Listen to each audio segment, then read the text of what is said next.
Wie heißen Sie? Joachim Peiper. Joachim Peiper. Your life is completely ruined today. Hat keinen Sinn mehr. And there is no sense in it anymore. In the annals of history, few figures evoke as much controversy as Joachim Peiper. An emblematic SS officer, his life's journey from the echelons of Nazi Germany to a shadowed end in France is a tale shrouded in mystery and moral quandaries. Let's unravel this intricate tapestry of history. Early life and Nazi involvement.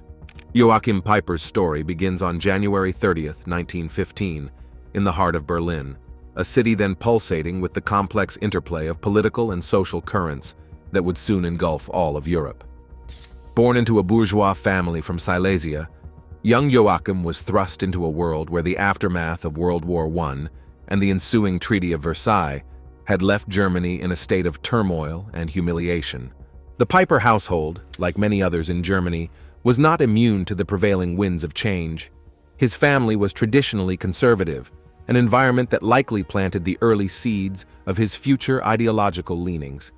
Joachim had two brothers, Hans and Horst, who would both, in their own tragic ways, become casualties of the tumultuous times they lived in. Hans, after a failed suicide attempt, lingered in a vegetative state until his death in 1942, while Horst passed away in 1926. In these early years, a young Joachim was witness to the rapid changes sweeping through Germany. The humiliation of defeat and the economic hardships of the Weimar Republic provided fertile ground for extremist ideologies to take root.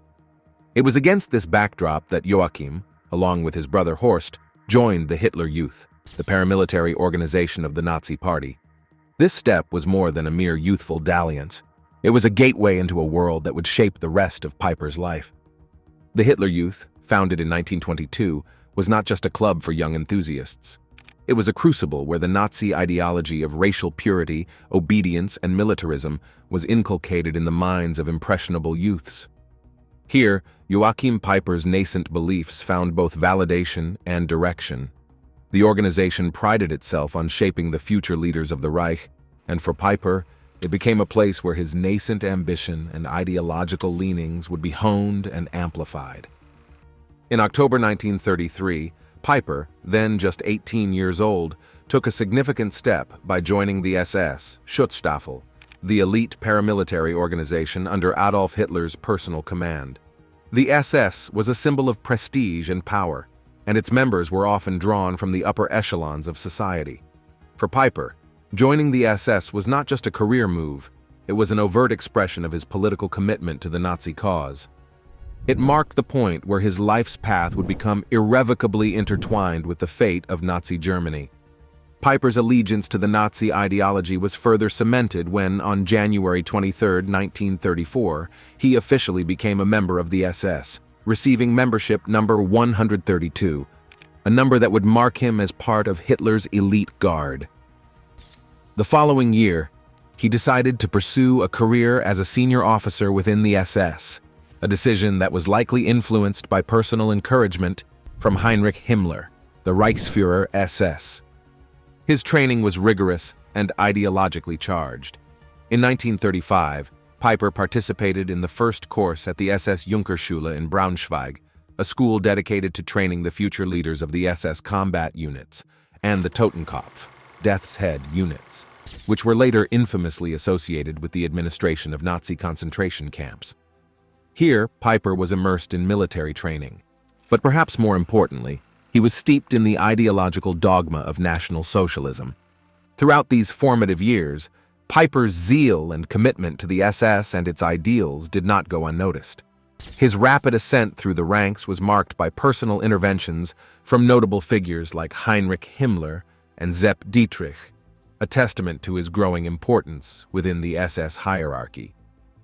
By the age of 23, he had been promoted to the rank of lieutenant, a remarkable achievement in an organization that prized both loyalty and competence. Rise in the SS ranks. Joachim Peiper's ascent within the SS ranks is a tale of ambition, opportunism, and unwavering commitment to the Nazi cause. His rise was meteoric, marked by interactions with high-ranking Nazi officials and involvement in key military operations during World War II, painting a portrait of a man deeply entrenched in the regime's machinery. By 1938, Peiper had become an adjutant to Heinrich Himmler, the Reichsführer SS. This position afforded him unprecedented access to the upper echelons of Nazi power. Working at the SS headquarters on Prince Albrechtstrasse in Berlin, Peiper was at the nerve center of the SS's activities.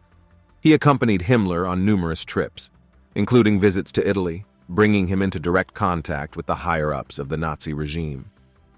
This proximity to power was instrumental in shaping his future within the SS. Peiper's relationship with Himmler was more than that of a subordinate to his superior. It was mentorship and grooming of a young officer who Himmler believed would embody the ideals of National Socialism. Peiper's exposure to the inner workings of the Nazi state, including the planning and implementation of its most sinister policies, was unparalleled. During his time at the SS headquarters, Peiper met his future wife, Sigrid Hinrichsen, further entrenching his personal life within the Nazi milieu. Their marriage in 1939, celebrated with SS symbolism, was a testament to his deep integration into the SS's ideological and social fabric. With the outbreak of World War II in September 1939, Peiper's career took a more active military turn. He was part of Himmler's entourage during the invasion of Poland, witnessing firsthand the brutal implementation of the Nazi racial policy. His participation in these early stages of the war underscored his unwavering commitment to the Nazi cause and his willingness to be directly involved in its most brutal aspects. Peiper's role in the war escalated in 1940 during the Battle of France. He was given his first command in Hasselt, Belgium, as the head of a section in the 1st SS Division Leibstandarte SS Adolf Hitler, LSSAH. His performance in combat was notable, earning him the Iron Cross and a promotion to captain. This period marked the beginning of his transformation from an SS officer executing orders to a commanding presence on the battlefield. Following the campaign in France, Peiper continued to rise through the ranks. By 1941, he was deeply involved in the planning and execution of military operations on the Eastern Front. His unit was notorious for its ruthlessness and effectiveness in combat, traits that were highly prized by the SS leadership. Throughout his military career, Peiper's actions were inextricably linked with the war crimes perpetrated by the SS. Under his command, the LSSAH was involved in numerous atrocities against both combatants and civilians. These actions were not mere byproducts of the war. They were a direct manifestation of the SS's brutal ideology, an ideology that Peiper had fully embraced. Peiper's reputation as a skilled and ruthless officer grew, and by 1943, he had been promoted to the rank of lieutenant colonel. His leadership in various key battles, particularly on the Eastern Front, further cemented his status within the SS. He was known for his aggressive tactics, often leading from the front and demonstrating a willingness to expose himself to the same risks as his men. The culmination of Peiper's military career within the SS came in 1944, during the Battle of the Bulge. By then, he had been given command of a Kampfgruppe, battle group, which played a pivotal role in the Ardennes offensive. The massacre of American POWs at Malmedy, for which Peiper's unit was responsible, remains one of the most infamous war crimes of the Western Front. This incident exemplified the brutal nature of Peiper's command and the extent to which he had internalized the SS's ethos of utter ruthlessness. Throughout his rise, Peiper remained a dedicated and unapologetic Nazi. His career trajectory within the SS was not just a product of his military prowess, but also of his deep ideological alignment with the principles of National Socialism. Peiper was more than a soldier. He was an embodiment of the SS's darkest ideals, a man who not only executed orders but did so with a zeal that was chilling in its intensity. War crimes and the Eastern Front. The Eastern Front of World War II was a theater of unprecedented brutality, where the horrors of war intertwined with the systematic implementation of Nazi racial policies. Joachim Peiper, in his capacity as an SS officer, was not just a witness, but an active participant in these atrocities, leaving a trail marked by violence and human suffering. When Operation Barbarossa, The invasion of the Soviet Union commenced in June 1941. Peiper was at the forefront, commanding units of the 1st SES Division Leibstandarte SS Adolf Hitler. The division, already known for its fanatical loyalty to Hitler and its brutal methods, plunged into the Soviet territories, leaving behind a wake of destruction. Peiper's role in the Eastern Front was characterized by a ruthless adherence to the Nazi ideology of racial warfare. The SS's view of the Soviet Union was not just as an enemy state, but as a bastion of Judeo-Bolshevism, a racial and ideological threat that needed to be annihilated. Under this pretext, the SS, including units led by Peiper, engaged in widespread atrocities against Jews, Soviet prisoners of war, and civilians. One of the most chilling episodes involving Peiper's unit was the massacre of civilians in the Soviet towns and villages they passed through. These massacres were not merely excesses of war.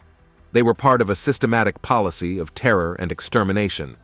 Reports from the time detail how Peiper's men, driven by a mix of ideological zeal and disdain for the perceived subhuman Slavic and Jewish populations, committed acts of unspeakable cruelty.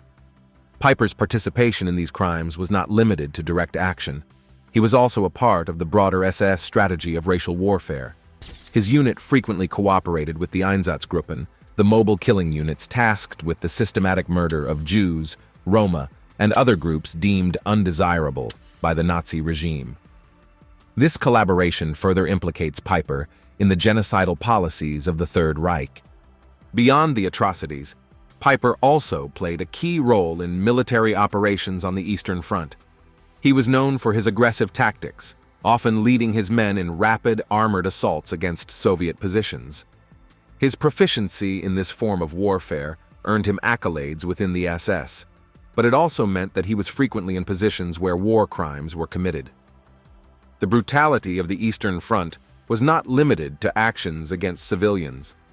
The treatment of Soviet prisoners of war also reflected the cruel policies of the Nazi regime. Under Peiper's command, his units were known to have mistreated and murdered captured Soviet soldiers, viewing them not as legitimate combatants but as racial enemies to be destroyed. One of the most infamous incidents associated with Peiper on the Eastern Front was the massacre of Soviet POWs.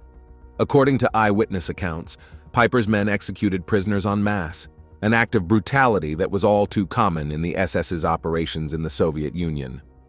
These actions were not isolated incidents. They were reflective of the ethos of the unit and its commander. As the war progressed and the tide turned against Germany, the nature of the fighting on the Eastern Front changed. However, the brutality of the SS units under Peiper's command did not diminish. If anything, the desperation of the situation led to even more ruthless tactics. The retreat of German forces was marked by scorched earth policies and continued violence against civilians and prisoners. Peiper's actions on the Eastern Front were a dark testament to the marriage of military strategy and racial ideology in the Nazi war machine. His willingness to implement and oversee these brutal tactics marked him as a zealous adherent to the principles of National Socialism. The war crimes committed under his command were not mere excesses of war. They were the direct result of a deliberate policy of racial extermination and terror. Post-war capture, trial, and imprisonment. The end of World War II did not mark an immediate closure for Joachim Peiper. His post-war life, characterized by capture, trial, and imprisonment, was a tumultuous chapter, reflecting the complex process of reckoning with the crimes of the Third Reich. In the chaotic aftermath of the war, Peiper was arrested by American forces on May 8, 1945. The man who had once been a symbol of SS prowess was now a prisoner, his fate uncertain. His capture signified the fall from grace of one of the Nazi regime's most ardent disciples, and it set the stage for a legal accounting of his actions during the war. Peiper's trial was part of the larger Dachau trials, a series of military tribunals conducted by the United States to prosecute alleged war criminals. The most notable of these for Peiper was the Malmedy massacre trial, where he and other members of the 1st SS Panzer Division were accused of murdering American prisoners of war during the Battle of the Bulge. The trial was controversial and complex. The prosecution presented evidence of the massacre, including eyewitness accounts and documentation. However, the defense claimed that the confessions had been obtained under duress, including physical mistreatment and psychological pressure. This contention cast a shadow over the proceedings and would later be a focal point for those questioning the fairness of the trial. In July 1946, Peiper was found guilty and sentenced to death by hanging. This sentence was a stark symbol of the gravity of his crimes. However, in 1948, his sentence was commuted to life imprisonment, and in 1954 it was further reduced to 35 years. This reduction reflected the changing political climate of the post-war period, where the initial drive for harsh punishment for Nazi war criminals gradually gave way to Cold War realpolitik and a desire to move beyond the war. Peiper's time in prison was marked by several key developments. Firstly, there was a growing movement, particularly in Germany, that questioned the legitimacy of the war crimes trials. Some saw them as victor's justice, and in the case of Peiper, his supporters argued that he had been unfairly treated. This narrative gained traction in the context of the emerging Cold War, where anti-communist sentiment sometimes led to a re-evaluation of former Nazis' roles. Secondly, during his incarceration, Peiper became a cause célèbre for certain right-wing and neo-Nazi groups. They saw him as a martyr, a symbol of the perceived injustices inflicted upon former Nazis in the post-war period. This support was not just rhetorical, it also translated into tangible efforts to secure his release. Peiper's eventual release in December 1956 was a reflection of these changing attitudes. His time in prison had transformed him from a war criminal into a figure around which narratives of victimization and injustice coalesced. However, his release did not mean a return to normalcy. He remained a figure haunted by his past, a living embodiment of the unresolved legacies of the Nazi era. The controversy surrounding Peiper's trial and imprisonment speaks to the broader difficulties of dealing with the crimes of the Third Reich. His case raised questions about the nature of justice, the process of denazification, and the challenges of reconciling with a past marked by unspeakable atrocities. The shift in attitudes towards former Nazi officers like Peiper reflected the complexities of navigating a path forward in a world still grappling with the horrors of the Holocaust and the devastation of World War II. Life after imprisonment and move to France. After his release from prison in 1956, Joachim Peiper found himself stepping into a world vastly different from the one he had left behind as an SS officer. His reintegration into society was a journey fraught with challenges, reflective of the complex legacy of former Nazis in post-war Europe. Peiper's transition back into civilian life was not seamless. He carried the burden of his past, a former SS officer convicted of war crimes. This reality shaped his attempts to find a place in a society still grappling with the aftermath of the war. Initially, he found support within networks of former SS members and sympathizers who had formed a sort of informal fraternity. These connections provided him with some assistance in navigating his new reality, but they also meant that his past was never far behind. One of the first steps towards rebuilding his life was securing employment. Thanks to the intervention of Albert Prinzing, a former SS captain who had found a position at Porsche, Peiper was able to gain employment with the car manufacturer. However, his tenure there was short-lived. His identity as a former SS officer and war criminal soon became a matter of public knowledge, leading to tensions within the company. The CEO of Porsche, fearing backlash and the potential impact on the company's reputation, especially in the American market, decided to let him go. This episode was emblematic of the challenges Peiper faced in his efforts to reintegrate. His past was not just a personal burden, it was a public stigma that affected his professional and social life. The shadow of his actions during the war loomed large, a reminder of a chapter in history that many were keen to forget, but unable to forgive. Amidst these difficulties, Peiper made the decision to move to France. In 1972, he settled in Trave, a small village in the Haute-Saône region. This move was, in many ways, an attempt to escape the direct shadow of his past. France, despite its history as a victim of Nazi aggression, was a place where he was less known, a place where he might find some semblance of normalcy. In Trave, Peiper attempted to lead a life of relative anonymity, He worked as a translator and correspondent for a German car magazine and seemed to seek a quiet life, far removed from the notoriety that had followed him in Germany. However, the tranquility he sought was elusive. His identity as a former SS officer eventually became known in the village, leading to tensions with some of the local residents. The revelation of his past sparked a mix of reactions. While some were indifferent, others were deeply troubled by the presence of a former Nazi in their midst. The specter of his wartime actions cast a long shadow, and for those who had lived through the war, his presence was a stark reminder of a painful history. In 1976, the situation escalated when leaflets were distributed in the village, publicly exposing Peiper's identity as a former SS officer and war criminal. This act of exposure was a turning point, marking the end of his relative anonymity and the beginning of a period of increased hostility and danger. Peiper's decision to live in France was an attempt to find a space where he could leave behind the stigma of his past. However, his move to Travs demonstrates the inescapability of history. His past as a high-ranking SS officer and his role in the war crimes of the Nazi regime followed him, a haunting reminder that the shadows of history cannot be easily outrun. Assassination and legacy. The final chapter of Joachim Peiper's life is as dramatic and contentious as the rest of his story. On the night of July 13, 1976, his life came to a violent and fiery end in the quiet village of Travers, France. This incident, shrouded in mystery and controversy, marked the end of the former SS officer and left a complex legacy that continues to evoke debate. Peiper's assassination was a brutal affair. His house was set ablaze by unidentified assailants, and he was found dead among the ruins. The method of the attack, involving Molotov cocktails, suggested a premeditated act of vengeance.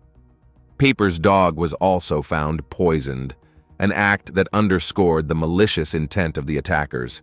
The French police investigation into the assassination was fraught with challenges. Initially, there were few leads, and the identity of the assailants remained unknown. The local community was a mix of emotions. Some expressed shock and fear, while others felt a grim sense of justice. The killing of Peiper was not just a criminal act. It was laden with historical and moral weight, a final reckoning for a man who had been a part of one of history's darkest regimes. The assassination raised several questions. Who were the perpetrators? Was it an act of personal revenge, a politically motivated killing by left-wing extremists, or the work of a Jewish vigilante group? The investigation revealed that Peiper had received death threats prior to the attack, indicating that his past had finally caught up with him. However, the case was never fully solved, and the mystery of who killed Joachim Peiper remains unsolved. Peiper's assassination did not put an end to his story. Instead, it opened a new chapter in the legacy he left behind. In the decades following his death, Peiper has become a figure of controversy, with his life and actions during the war subject to reinterpretation and debate. For some, Peiper is remembered as a war criminal, a man who willingly participated in and oversaw atrocities during World War II. His involvement in the Malmedy massacre and other war crimes on the Eastern Front are seen as indefensible, the actions of a man deeply complicit in the horrors of the Nazi regime. This view is prevalent among historians and those committed to remembering the victims of Nazi atrocities. However, there is another perspective on Peiper, one that has gained traction in certain circles. In this view, he is seen as a skilled soldier who was simply following orders, a man unfairly vilified for his role in a complex and brutal war. Some go further, portraying him as a martyr, a victim of victor's justice and post-war retribution. This narrative is often embraced by right-wing groups and those seeking to downplay or reinterpret the crimes of the Third Reich. Peiper's legacy is also evident in the cultural and historical discourse surrounding World War II and the SS. He has been the subject of books, articles, and documentaries, each trying to unravel the complexities of his life and actions. In these works, Peiper is variously portrayed as a ruthless war criminal, a talented military officer, or a tragic figure caught in the machinations of history. The debate over Peiper's legacy reflects the broader challenges of coming to terms with the legacy of the Nazi era. It raises difficult questions about responsibility, guilt, and the nature of justice. Peiper's life and death are a microcosm of the struggles to understand and interpret the actions of individuals during one of history's most horrific periods.